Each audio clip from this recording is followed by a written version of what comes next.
They cut both my hands. The thumb of my left arm was chopped off. The right hand was completely cut and it has just been reattached.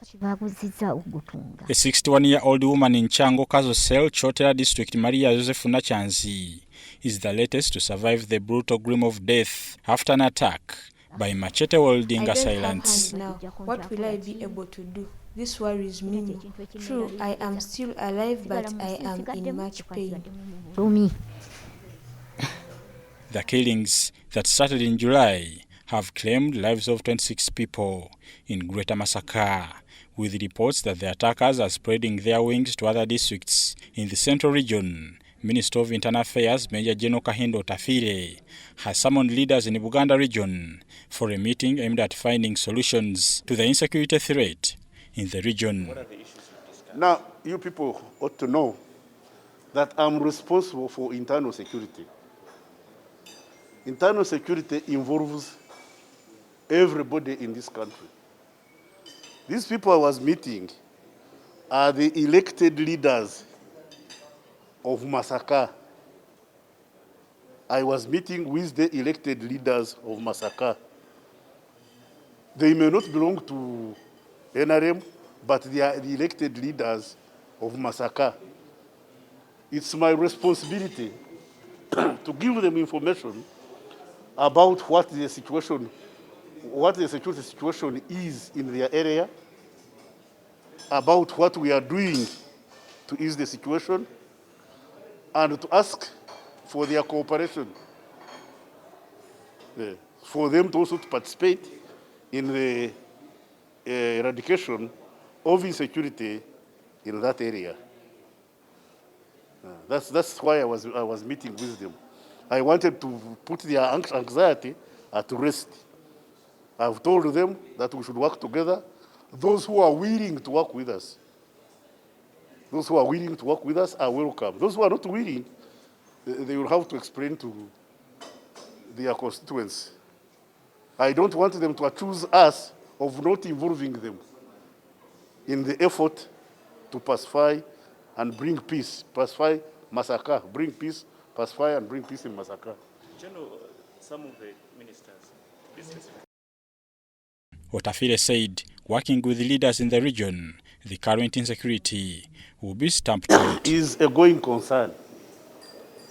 I can assure the people of Uganda that we are going to do our best to overcome, to eliminate that insecurity. We are going to do our best as government to eliminate that insecurity. But you see, it takes two to tango. I am appealing to the local people of Masaka to help the security organs to overcome that insecurity situation. The criminals are few. The criminals are few. The majority of the people of Masaka are innocent victims. So the local leadership, that's why I've called the MPs. The local leadership should organize to help the security forces to overcome that insecurity in Masaka. Meanwhile, the chairperson of Buganda Caucus, Muhammad Mwanga Chivumbi, dismissed allegations that the murders are politically motivated. We dismiss politics because, it simply doesn't add up.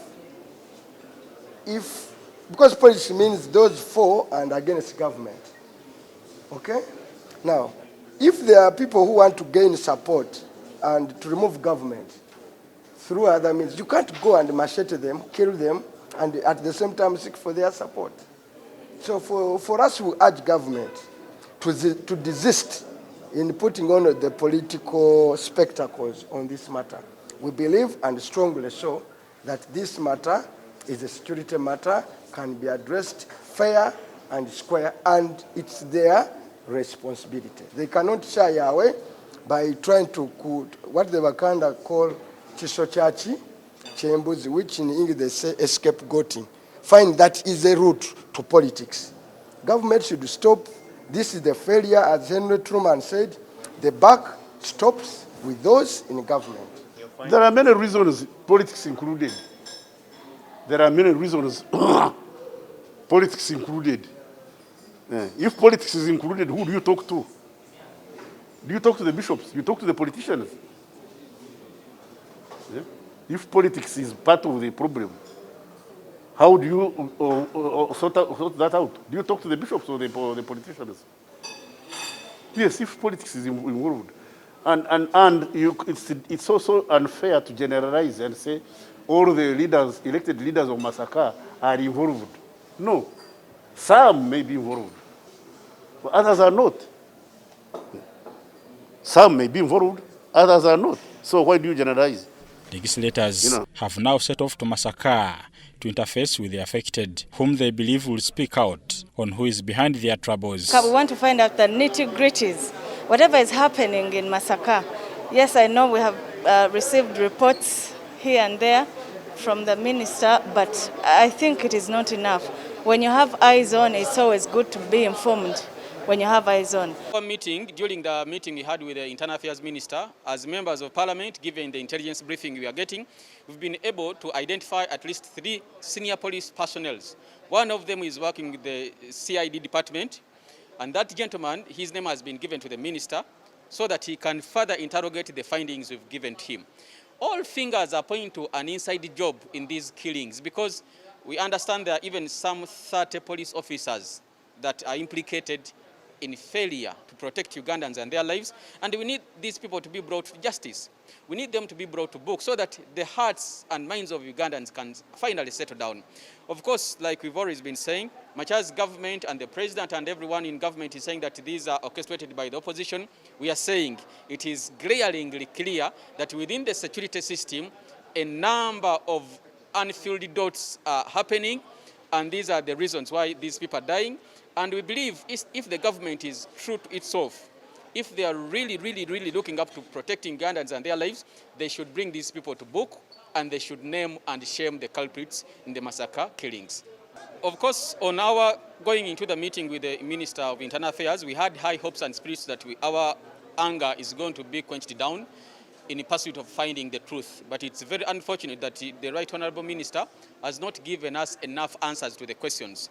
Of course, he has told us a lot of stories we've already heard about the way they fought in the 1980s, which does not bring forth to the answers we are looking for.